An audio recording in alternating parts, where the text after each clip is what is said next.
সকল গভর্নমেন্টের প্রতি আমার অভিযোগ এবং মন্ত্রণালয়ের প্রতি অভিযোগ।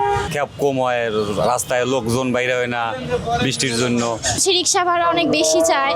এই শহরের রাস্তাগুলো আজকে 1 বছর ধরে কাটে রাখছে। এই যে দেখেন, এখানেও দেখেন, এই যে মাটিগুলি, রাস্তাগুলি কেটে রাখছে, পানি জমে যাচ্ছে, রাস্তা ভাঙা, গাড়ি চালানো যাচ্ছে না ঠিক মতো। আমরা এক জায়গা থেকে এক জায়গায় যাতায়াতে অনেক অসুবিধার ভিতরে আছি। এই পানি নিষ্কাশন ব্যবস্থা আর প্রতি বছর একবার করে রাস্তাগুলি কাটা হচ্ছে কেন? এর কি কোনো দায় দায়িত্ব নাই কারো? বা এগুলি কারা মেনটেন করে? একবার রোডটা তৈরি করে গেল, নতুন কয়দিন পরে ড্রেনেজ আলা আসবে, ওয়াসা আলা আসবে, বিদ্যুৎ আলা আসবে, গ্যাস আলা আসবে, ওরা কাটবে। তো এগুলি সমন্বয় কেন করতে পারছে না ওরা? এইগুলি তো সরকার যারা এগুলি চালায় তাদের তো দায়িত্বের ভিতরে পড়ে যে এগুলি সমন্বয় করে আমরা একসাথে কাইটা তারপরে একবারে কমপ্লিট করি। প্রতিটা বছর এই বৃষ্টির সিজন আসলে রাস্তাগুলি কাটার থাকে ঢাকা শহরে। তো আমরা এই শহরে বসবাস করতেছি খুবই কষ্ট করে। পানি যাওয়ার জায়গা নাই, কোথায় পানি যাবে? হ্যাঁ, এই জন্য এত কষ্ট সবার। আর যানজট লেগে থাকে।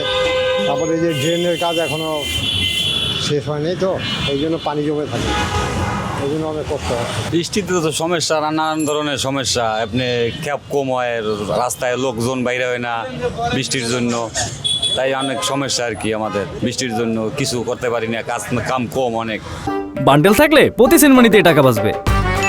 বিকাশ সেনমানি বান্ডেল কিনে জিতুন প্রতি লেনদেনে। হ্যাঁ, রিক্সা পাওয়া যায় না, তারপর রিক্সা ভাড়া অনেক বেশি চায়, তারপরে রাস্তা ভাঙা থাকে, রাস্তায় পানি থাকে প্রচুর, রাস্তা উঁচা নিচা থাকে, মানে রাস্তার প্রবলেম অনেক বেশি। তো আমাদের যাতায়াত করতে স্কুলে খুবই কষ্ট হয়। এখন তো একজন উপদেষ্টা চালাচ্ছেন, আশা করি আল্লাহর মধ্যে ভালো তারা, কেন তাদের প্রতি তো অভিযোগ করা যায় না যেহেতু তারা নির্বাচিত সরকার না। কিন্তু সকল গভর্নমেন্টের প্রতি আমার অভিযোগ এবং মন্ত্রণালয়ের প্রতি অভিযোগ, এই আমি একজন সাধারণ নাগরিক হিসেবে, যে এই জিনিসটা কেন সমন্বয় করেন না? যে প্রতিটা বছর বর্ষার সিজনে রাস্তাগুলি কাইটে রাখেন আর আমরা চলাচল করতে এত ভোগান্তি পোহাইতে হয়, পানি জমে যায়, রাস্তা ভেঙে যায়, তো আমাদের অ্যাক্সিডেন্টের ভয়, যাতায়াতের সমস্যা।